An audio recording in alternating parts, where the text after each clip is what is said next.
Greetings, Mark Rang here, publisher of the Conway Daily Sun, and today my guest is David Shribman, who's our Saturday columnist. And David is, just for a little background, he's a Pulitzer Prize winner. He's a national columnist, and you appear in a couple hundred publications, I think, weekly. But mostly in the Sun, the first paper to take me. Was it? Absolutely. Oh, wow. Yep. Well, it's nice to be known for something. Yes.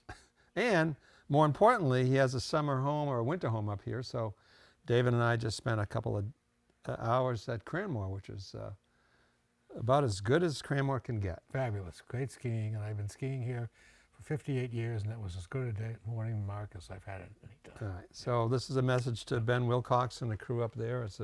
They've done a great job. Yeah, they've done a fabulous job.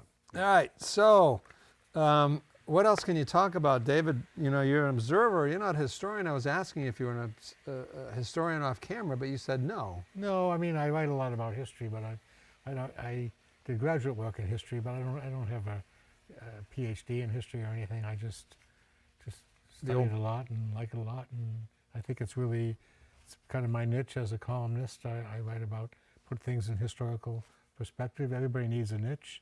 The Sun's niche is that it's the voice of this area. My niche is that I'm the voice of the Benjamin Harrison administration.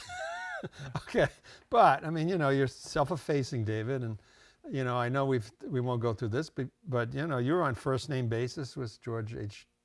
Bush. Well, no longer with George H. No, but no. I mean, I'm not put me in the grave yet. Yeah. Yeah, but you were no, I didn't. Yes, but I mean, you're at the level where when you call people, they call you back. Some do, yes. Now, who does?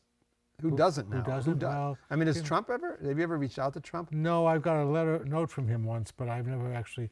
He's the only president between Nixon and Biden I haven't seen, well, I've seen him. I haven't known. Yeah, a little bit. Yeah. Mm.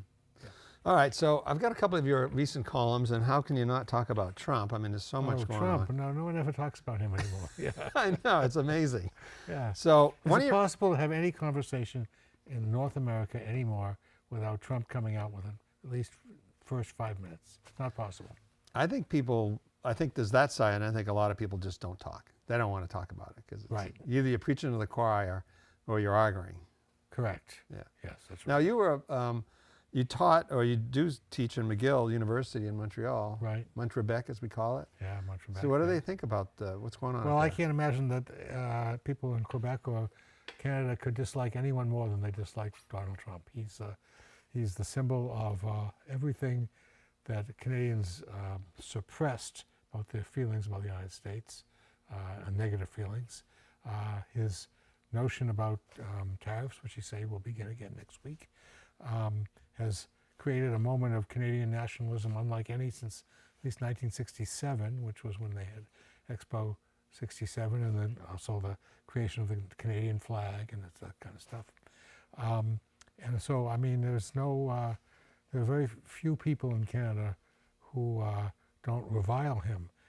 That wasn't the case 3 months ago when some of the conservatives who are trying to take power in an election that will probably be in the next month or 6 weeks thought that they could ride some of the Trump themes.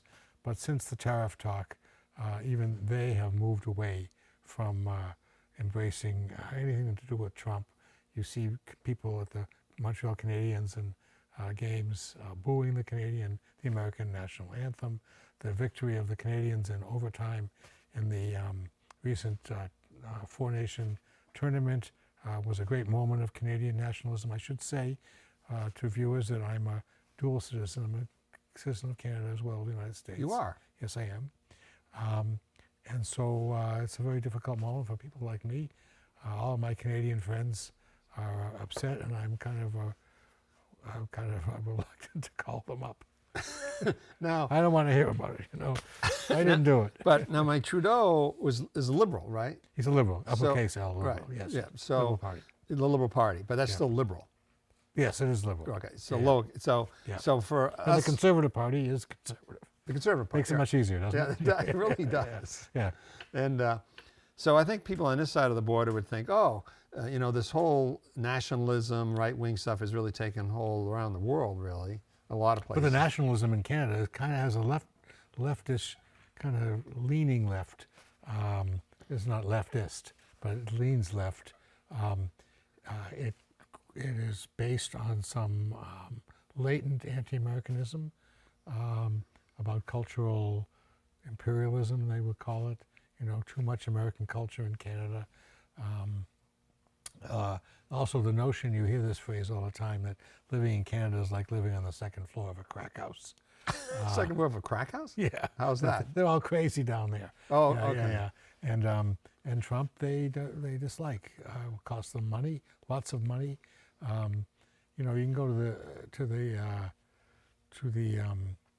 liquor stores in Quebec, and they've taken the American liquor off the shelves. Wow. There's a boycott of American orange juice. Now, that may not seem important in New Hampshire, but it's indicative of the resentment. Trudeau said just the other day, that they will match dollar for dollar the tariffs on Canadian goods coming to the United States. They'll match them for American goods going to Canada. There's more than you think. What happens to Heinz ketchup, to Coca-Cola products, to Doritos, to all sorts of things when they're sold broadly in Canada, but those companies are owned by Americans. Will they be boycotted? I suspect so. There'll be more booing of the American national anthem. That doesn't really hurt anybody here, but it's indicative. And so I think it's a major crisis for North America. The United States and Canada have had, with really only two interruptions, 2 or 3 interruptions, a very civil relationship. It's a 3,000-mile undefended border. President Roosevelt went in 1937 or 38 to Ontario to extend the American military umbrella to Canada. John Kennedy gave a famous speech in Ottawa in 1961 when he said that geography, it's a lovely line, geography has made us neighbors, but history has made us friends. There have been ups and downs. Lester Pearson and Lyndon Johnson didn't get along very well. Of course, Trudeau and Trudeau the senior and Nixon didn't get along that well.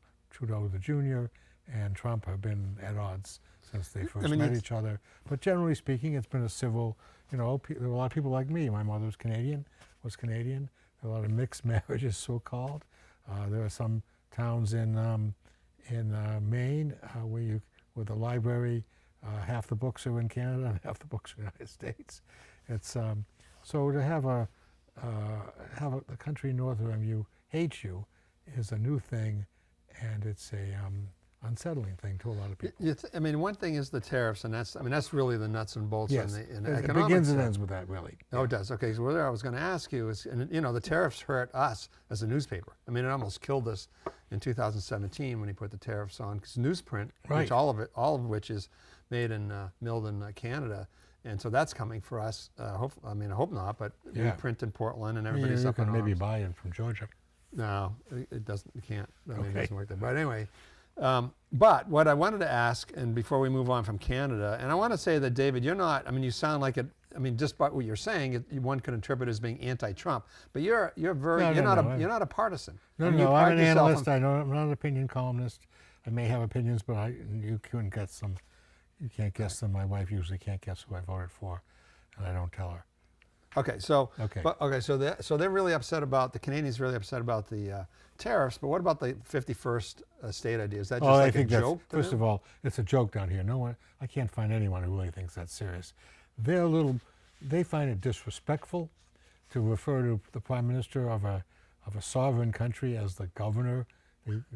Trump calls him Governor Trudeau. We get a laugh out of that. They don't think that's so funny. Yeah. Okay. All right. So we'll go through this pretty quickly. We've already used some time. So you had a column a few weeks ago called "The Madman Theory," and so the basics, the genesis of it, and not genesis, but the idea of it is that if you act crazy, people will defer to you and maybe compromise more than they would because you can't predict, right? Right. And Richard Nixon was the pioneer of this. Okay. And what was an bombing the living daylights out of North Vietnam to make him think that this guy's nuts. If you don't come to the table, he'll obliterate you. It didn't work that well. But I think, this is not to say that Nixon was a madman. He was not.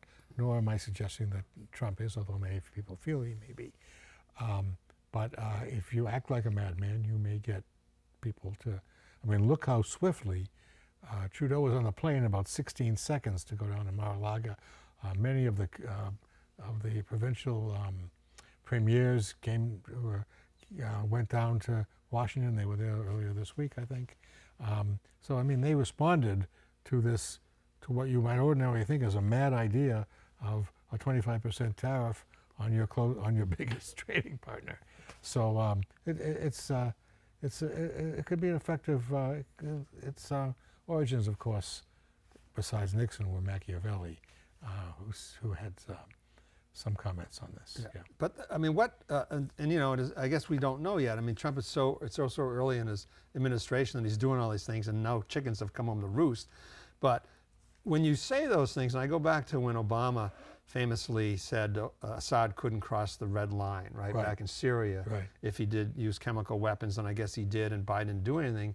And he was rightly so, criticized for making a red line. But how many times, so I'm thinking with Trump now, like he announced the tariffs a month ago, then delayed, so we don't know how that's going to go. Yeah. But then he said other stuff, like, I mean, a few weeks ago he said if the Hamas doesn't release all the hostages, it's going to be hell to pay. Right. On Saturday, and then Netanyahu had. But that wasn't a specific.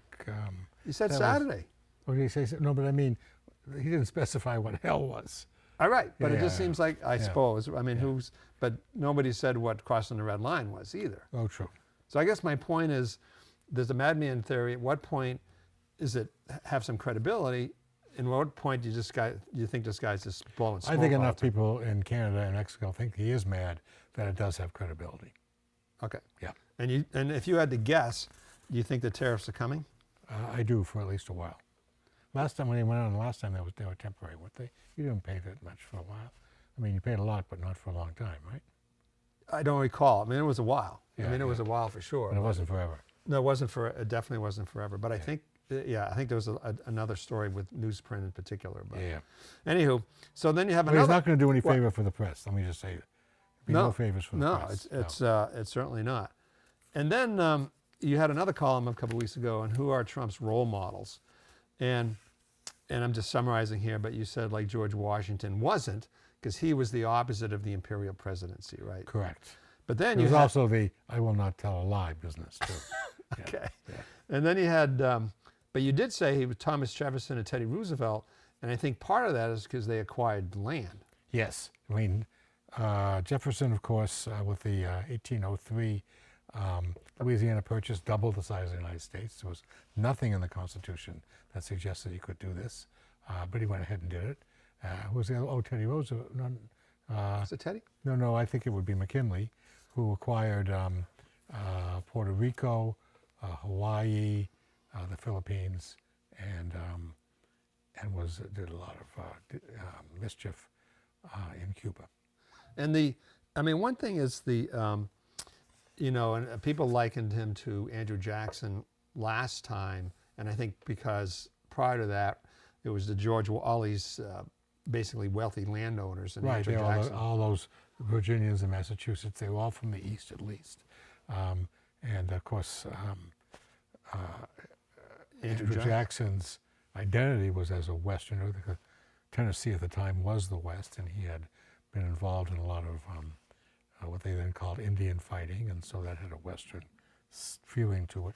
But the other thing is, he was a self-declared, not quite self-declared, but certainly had the identity of a populist the way that Trump does. And I think the notion that he was willing to defy court orders is another thing that I think we should think about in coming weeks. It's not clear whether the story is apocryphal or not, but after John Marshall made a Supreme Court decision, Andrew Jackson said, well, Justice Marshall has made his decision, now let him enforce it.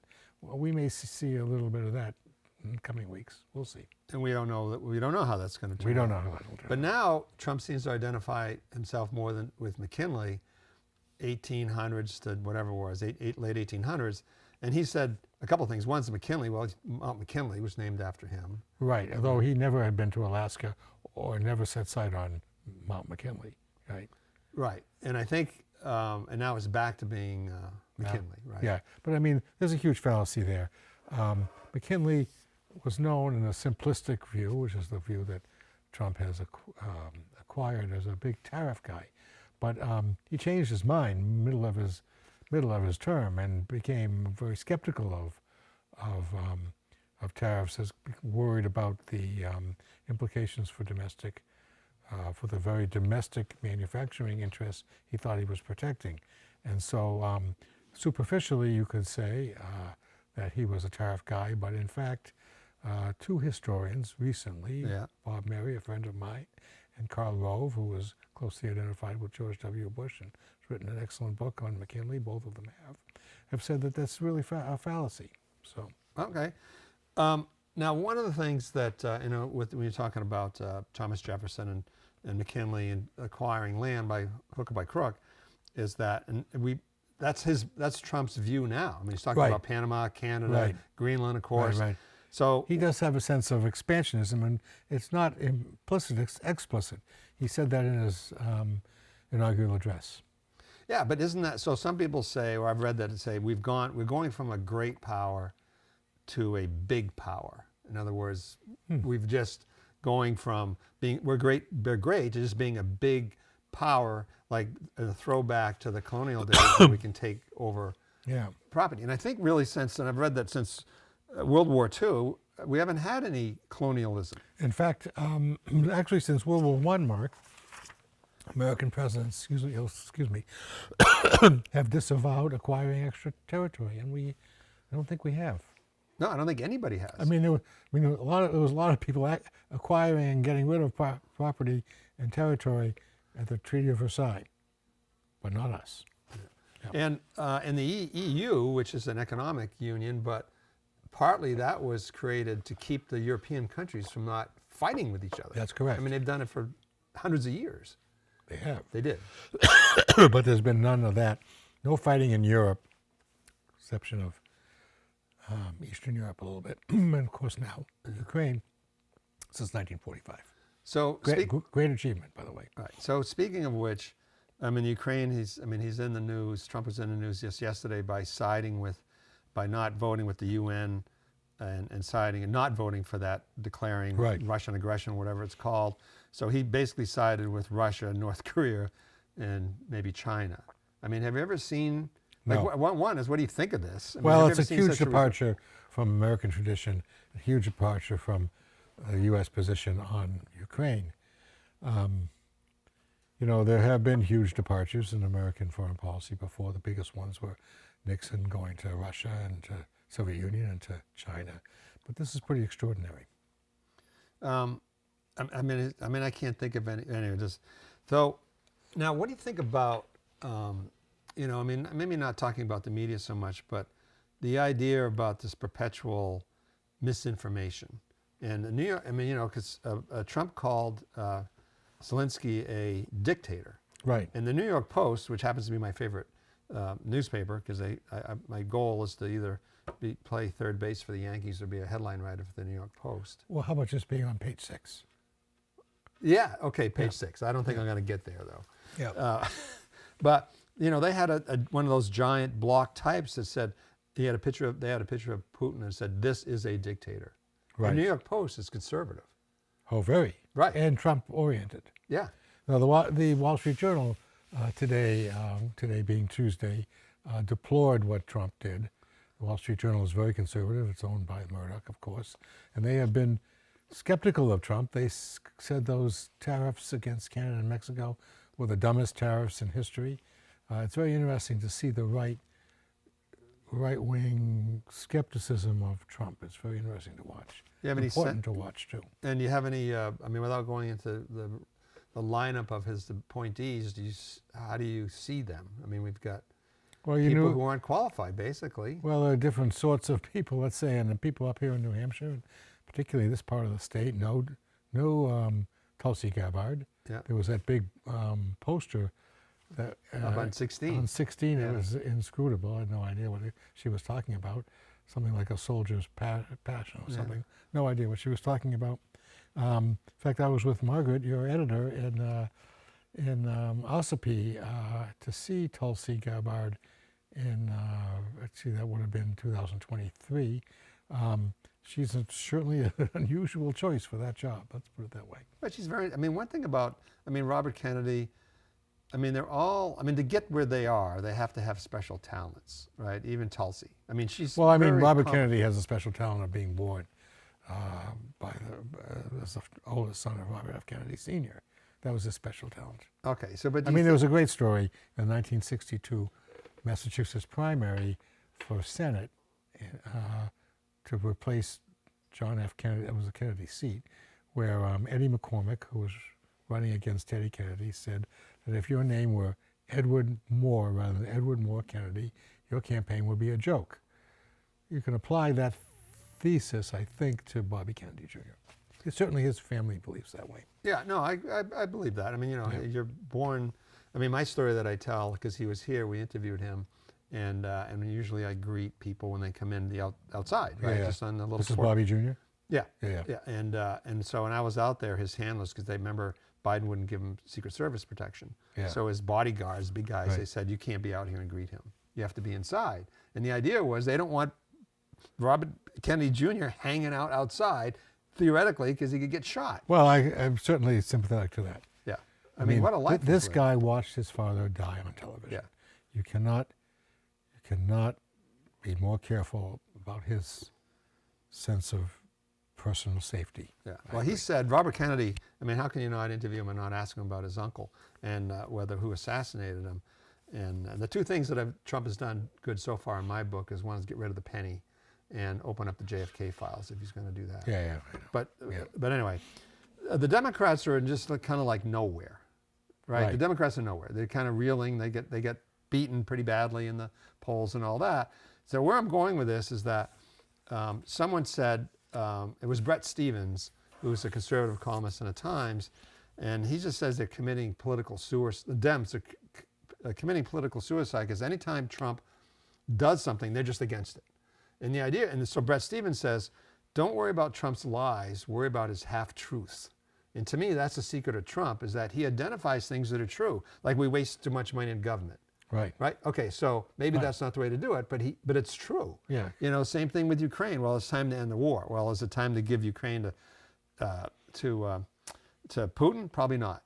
But Right. so Okay, so James Carville, whom you yeah, know, political. political He genius. was one really. who famously said, It's the it's the- economy what? stupid. It's the economy stupid. "It's the economy stupid" Right. for Clinton. So he said in the New York Times on Tuesday morning that the Democrats should have a strategic retreat, move back, let them do what they're doing, and reap the benefits of the backlash.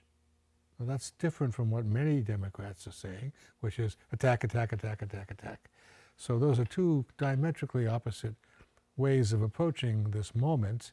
But I think there's a third thing that they need to do, whether they do number one or number two, is they need to also figure out what they stand for, which extremes they are willing to abandon in the effort to move a little bit to the center, or whether they want to move to the center at all. They have to make that decision. Do they want to be the party of AOC, or do they want to be the party of, trying to think, There's that rep in New York, Torres. He's pretty good. yeah, I mean, you know, so they want to be kind of a center-left party, or they want to be a left party. And I think that they have to make that decision. Now, left parties win sometimes. Center parties win more often. But that just because something happened in the past doesn't mean it'll happen in the future. Maybe a strong liberal party will be a good counterpoint to Trump. But maybe the center party, I mean, I don't know the answer, and I'm not supposed to. But they've got to figure it out. But I mean, it is interesting how, you know, the conservatives used to be, the people with all the money were like the country club conservatives. No, that's all gone. Right. Yeah, but yeah. now, I mean, Democrats have been taken over by the elite, the Eastern, Well, Western in the Coast elite. 1960 election, which is a good place to start, college-educated people were heavily for the Republican Nixon. In this last election, college-educated people were heavily for Kamala Harris. That's a humongous change. Also, don't forget the number of people with college degrees has changed hugely since 1960, but not enough to make a college-educated party the majority party. Not enough. The party that used to speak for the working people, for blue-collar voters, used to be the Democrats. It was unassailable. Now it's kind of for the Republicans, except for the union leadership in most unions. And so things have changed dramatically since our childhood, Mark. Is there any, we've only got a few minutes left, and how does the media play a role? I mean, it just seems like we're just right or wrong, left or right, we're just ping-ponging back and forth. And I think part of that is that the Dems are in their silos, what they want to read. Right. The Republicans, the conservatives in their silos. And I was having a conversation with a conservative friend of mine, you know, reasonable. She says, well, the Musk thing is great because we're getting rid of waste. And I said, kinda, but don't you realize that 85% of the budget is, you know, defense, Medicaid, Medicare, interest, Social Security. and Social Security. Yeah. That's kind of off budget. Yeah. But, you know, I mean, that's, if you're going to really cut the budget, you have to go after Medicare and Medicaid. Right. Or do something with it. No one's going to go after Medicare. They'll go after Medicaid. They go after Medicaid. You think that's so? Predictions. We got 2 minutes left. All right, predictions. What, in 6 months, Ukraine? Don't know. I'm going to be able to say I don't know. I don't know. All right. I mean, okay. What about as appointees? Anything? I mean, the other part of it well, is the appointees are pretty much in office. You're not going to be able to get rid of them. They're there, so I don't think there'll be any change. I mean, I used to, when Trump in his first term, and I'm not, you know, I'm half conservative, but I'm definitely not a Trumpster. When liberals would talk to me about Trump, I said, look, has your life changed under Trump? I'd say no. Like it really hasn't under, you know, No. 4 years ago. Or No. almost under any president. But many lives have changed this time for people who are fired. Lots of people were fired. Probably not even a percentage of the American people, but a highly visible group has been fired. And I think Musk is a very, very unusual character in our history. Anything like him before? Where a president brings someone in at that level? No. No. How long? I mean, you know, you're talking I mean, about. he's a one-man brain trust. FDR brought in a whole bunch of people in his brain trust, but no, nothing like this. And with the, with speaking of Elon Musk, I mean, you know, you get spy versus spy, ego versus ego. 6 months, is he going to be around? No. No. No. I don't think so. What do you think would do it? I think he'll declare victory and go home. Have some more children. Well, how many does he have? 13. Yeah, we could have a few more. Yeah, maybe it's 11. I don't know. All right, so predictions for the midterms. I mean, the midterms, the incumbent party always loses. Not always, but almost always. Okay. So I think that the Democrats will take control of the House, but not the Senate. Okay, so once it's the House, then they can really just. So he's got to. Okay. He's got to do what he's going to do in the next 20 do. months. All presidents do. Yeah. And what do you think his priority? I mean, he said he was going to lower prices, end all the wars and all that. What do you think his priorities? Well, I think lowering prices and raising tariffs are potentially in conflict with each other. Right. We'll have to see, unless you cause a depression with deflation, which nobody wants to do. So we'll have to see how that works. We'll have to see what happens when the courts rule against him and how he responds to that. There's so many variables, there's so many moving parts. A lot of people have lost a lot of money making bets on what Trump will do and how he'll do, and I don't want to be one of them. I mean, is this, and this in 30 seconds, is this if there's a time period, and of course it's just starting, so we don't know, yeah. Right? But is there a time with a presidency that is more interesting than this? I mean, maybe the Cuban Missile Crisis. Well, that was until '62. Yeah. So, well, I think the first months of the Abraham Lincoln administration, when you lost, 11 states. Yeah. Well, some of them before. I think the first couple of months of the FDR administration, and then I would make this number 3. Right, and this is, and the other ones you mentioned are with major events that happen. Major threats to the country. Right. So this is the first one. We're doing it on our own. In relative tranquility, although with a hugely divided country. Right. Do you think at the end of a year? I mean, I know this is a general question. Do you think we're going to be better or worse off? I mean, I think if he does all those things, how can you not say this is great? We end the wars, we lower prices, blah blah blah. If he does all that, terrific. If he doesn't, not so great. You think it's going to happen? No. Okay. All right, David. It's always a pleasure. Thanks, sir. All right. Always a great pleasure. Good to Thank see you. All right.